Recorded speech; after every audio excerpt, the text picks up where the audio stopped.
साहित्य अकादमी पुरस्कार की शुरुआत किस वर्ष हुई थी? इसका सही आंसर है ऑप्शंस बी 1954 में। साहित्य अकादमी पुरस्कार प्रतिवर्ष 24 भारतीय भाषाओं में उत्कृष्ट साहित्यिक कृतियों के लिए प्रदान किया जाता है। इसकी स्थापना 12 मार्च 1954 को हुई थी और यह भारतीय साहित्य का एक प्रमुख सम्मान है।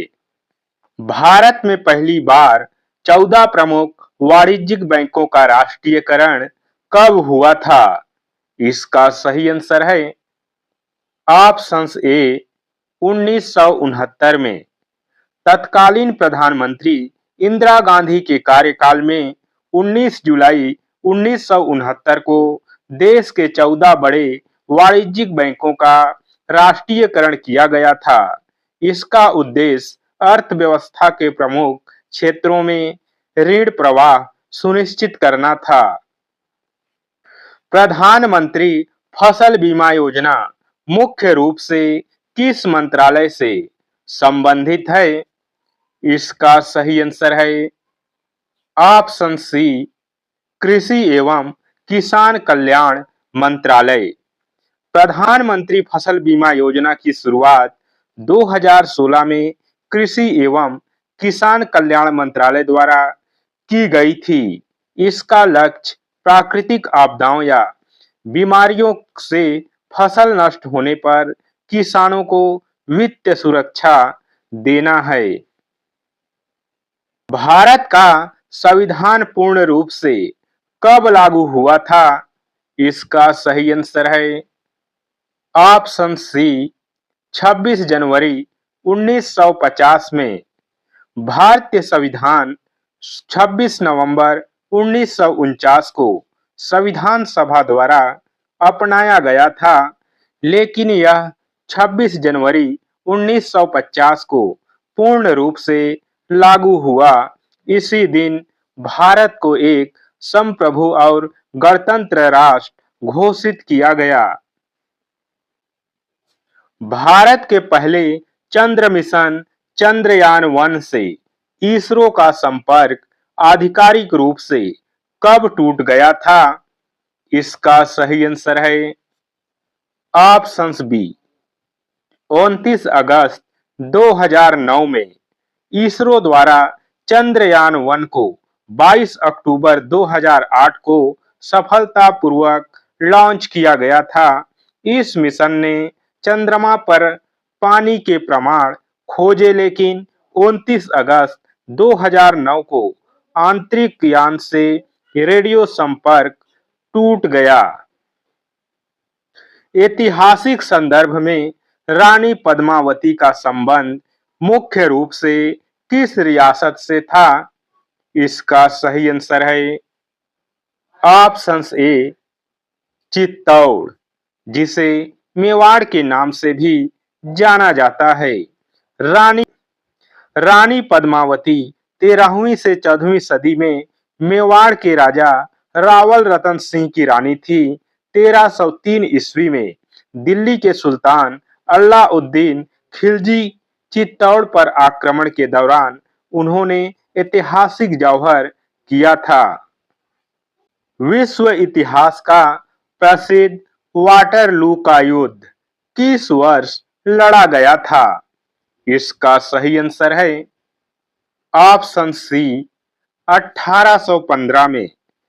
वाटरलू का प्रसिद्ध युद्ध 18 जून 1815 को बेल्जियम के पास लड़ा गया था। इस युद्ध में फ्रांसीसी सम्राट नेपोलियन बोनापार्ट की अंतिम और निर्णायक हार हुई, जिसके बाद उसे सेंट हेलेना द्वीप भेज दिया गया। भारत के पूर्व राष्ट्रपति और missile man doctor APJ Abdul Kalam का निधन कब हुआ था? इसका सही आंसर है ऑप्शंस ए 27 जुलाई 2015। भारत के 11वें राष्ट्रपति और महान वैज्ञानिक डॉक्टर एपीजे अब्दुल कलाम का निधन 27 जुलाई 2015 को हुआ। वे आईआईएम शिलोंग में छात्रों को व्याख्यान दे रहे थे, तभी उन्हें गंभीर कार्डियक अरेस्ट आया। अंग्रेजों और सिराजुद्दौला के बीच ऐतिहासिक प्लासी का युद्ध कब लड़ा गया था? इसका सही आंसर है ऑप्शंस बी 1757 में। प्लासी का ऐतिहासिक युद्ध 23 जून 1757 को लड़ा गया था। इसमें ब्रिटिश ईस्ट इंडिया कंपनी ने बंगाल के नवाब सिराजुद्दौला को हराया, जिससे भारत में ब्रिटिश सत्ता की शुरुआत हुई। दोस्तों, प्लासी के युद्ध के बाद भारत में ब्रिटिश सत्ता की शुरुआत हुई थी। प्राचीन भारतीय इतिहास के प्रसिद्ध दरबारी कवि बाणभट्ट किसके दरबार से संबंधित थे? इसका सही आंसर है ऑप्शंस बी हर्षवर्धन। बाणभट्ट 7वीं शताब्दी में उत्तर भारत के महान शासक सम्राट हर्षवर्धन के प्रमुख दरबारी कवि थे। उन्होंने संस्कृत साहित्य में हर्षचरित और कादम्बरी जैसे अत्यंत प्रसिद्ध ग्रंथों की रचना की। कोलम नृत्य का संबंध भारत के किस राज्य से है? इसका सही आंसर है ऑप्शंस ए केरल। कोलम दक्षिण भारतीय राज्य केरल का एक प्राचीन और अनुष्ठानिक मुखौटा नृत्य है। यह विशेष रूप से भगवती मंदिरों में किया जाता है, जिसमें नर्तक देवी देवताओं और राक्षसों के बड़े मुखौटे पहनते हैं। भारत का सर्वोच्च न्यायालय अपनी वर्तमान इमारत में स्थानांतरित होने से पहले कहां स्थित था? इसका सही आंसर है ऑप्शंस बी संसद भवन। वर्तमान इमारत 1958 में स्थानांतरित होने से पहले भारत का सर्वोच्च न्यायालय संसद भवन के चैम्बर ऑफ प्रिंसेस से संचालित होता था। यहीं पर पहले भारत का संघीय न्यायालय बैठता था। कंप्यूटर नेटवर्किंग के संदर्भ में एफटीपी का पूर्ण रूप क्या है? इसका सही आंसर है option C file transfer protocol. Internet में एफटीपी अर्थात फाइल ट्रांसफर प्रोटोकॉल एक मानक प्रोटोकॉल है। इसका उपयोग टीसीपी आईपी नेटवर्क पर एक कंप्यूटर से दूसरे कंप्यूटर या सर्वर पर फाइलों को सुरक्षित रूप से ट्रांसफर करने के लिए किया जाता है। विश्व में किस देश की अंतरराष्ट्रीय स्थलीय सीमा रेखा सबसे लंबी है? इसका सही आंसर है ऑप्शन सी कनाडा। कनाडा की तट रेखा और स्थलीय सीमा दुनिया में सबसे लंबी है। संयुक्त राज्य अमेरिका और कनाडा के बीच की अंतरराष्ट्रीय सीमा, जिसे इंटरनेशनल बाउंड्री कहा जाता है, विश्व की सबसे लंबी अबाधित भूमि सीमा है। कौन सी एकमात्र धातु है जो कमरे के तापमान पर तरल अवस्था में रहती है? इसका सही आंसर है ऑप्शंस बी पारा। फास्फोरस परमाणु के सबसे बाहरी कक्ष में कितने संयोजक इलेक्ट्रॉन होते हैं? इसका सही आंसर है ऑप्शन सी 5। फुगड़ी लोक नृत्य मुख्य रूप से भारत के किस राज्य से संबंधित है? इसका सही आंसर है ऑप्शंस बी गोवा। फुगड़ी मुख्य रूप से गोवा और कोंकण क्षेत्र की महिलाओं द्वारा किया जाने वाला एक पारंपरिक लोक नृत्य है। इसे अक्सर हिंदू धार्मिक त्योहारों जैसे गणेश चतुर्थी और व्रत के उल्लासपूर्ण अवसरों पर किया जाता है। विश्व में सर्वाधिक टाइम जोन किस देश के पास है? इसका सही आंसर है ऑप्शन सी, फ्रांस। अपने कई विदेशी क्षेत्रों और द्वीप समूहों के कारण फ्रांस दुनिया में सबसे अधिक 12 टाइम जोन का उपयोग करता है। इसके बाद रूस का स्थान है।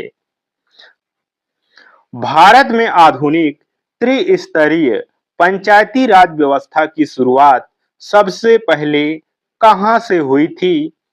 इसका सही आंसर है ऑप्शन सी, राजस्थान। भारत में पंचायती राज व्यवस्था की आधिकारिक शुरुआत 2 अक्टूबर 1959 को हुई थी। तत्कालीन प्रधानमंत्री जवाहरलाल नेहरू ने गांधी जयंती के अवसर पर राजस्थान के नागौर जिले में इस ऐतिहासिक व्यवस्था का उद्घाटन किया था। भारत के सबसे पूर्वी राज्य और पश्चिमी राज्य के स्थानीय समय में लगभग कितना अंतर है? इसका सही आंसर है ऑप्शन बी, 2 घंटे। भारत का देशांतरीय विस्तार लगभग 30 डिग्री है। चूंकि पृथ्वी को 1 डिग्री देशांतर घूमने में 4 मिनट लगते हैं, इसलिए अरुणाचल प्रदेश और गुजरात के स्थानीय समय में 2 घंटे का अंतर है। कंप्यूटर में रैम किस प्रकार की मेमोरी है? इसका सही आंसर है ऑप्शन बी, अस्थायी मेमोरी। रैम का full form random access memory होता है। दोस्तों, यह भी एग्जाम में पूछा जाता है कि रैम का फुल फॉर्म क्या होता है। कंप्यूटर सिस्टम में रैम एक अस्थायी प्रकार की प्राथमिक मेमोरी होती है। इसका सीधा अर्थ है कि जैसे ही कंप्यूटर की बिजली बंद होती है, इसमें स्टोर किया गया सभी डेटा तुरंत मिट जाता है। भारतीय संविधान का अनुच्छेद 360 मुख्य रूप से किससे संबंधित है? इसका सही आंसर है ऑप्शन सी, वित्तीय आपातकाल। संविधान का अनुच्छेद 360 भारत के राष्ट्रपति को वित्तीय आपातकाल की घोषणा करने की शक्ति प्रदान करता है। यह तब लागू होता है जब देश की वित्तीय स्थिरता खतरे में हो। भारत में इसे आज तक कभी लागू नहीं किया गया है। भारतीय संविधान का अनुच्छेद 263 किसके गठन का प्रावधान करता है? इसका सही आंसर है ऑप्शन सी, अंतरराज्यीय परिषद। संविधान का अनुच्छेद 263 राष्ट्रपति को केंद्र और राज्यों के बीच बेहतर समन्वय के लिए अंतरराज्यीय परिषद स्थापित करने का अधिकार देता है। यह परिषद राज्यों के आपसी विवादों को सुलझाने में महत्वपूर्ण भूमिका निभाती है। प्राकृतिक रूप से पाई जाने वाली शैल मुख्य रूप से किसके बने होते हैं? इसका सही आंसर है ऑप्शन बी, खनिज। मुखौटा नृत्य का संबंध भारत के किस राज्य के लोक नृत्य से है? इसका सही आंसर है ऑप्शन बी, अरुणाचल प्रदेश। मुखौटा नृत्य मुख्य रूप से अरुणाचल प्रदेश की मोनपा जनजाति का एक प्रसिद्ध अनुष्ठानिक लोक नृत्य है। यह बौद्ध त्योहारों के दौरान बुरी आत्माओं को दूर भगाने और बुराई पर अच्छाई की जीत के प्रतीक के रूप में किया जाता है। दोस्तों, आज के इस क्लास में बस इतना ही। क्लास कैसा लगा कमेंट कर जरूर बताएं। क्लास अच्छा लगा हो तो क्लास को लाइक शेयर, चैनल पर नए हैं, किसी भी परीक्षा की तैयारी कर रहे हैं तो चैनल को सब्सक्राइब कर बेल नोटिफिकेशन ऑन कर लीजिए फिर मिलेंगे अगली क्लास में।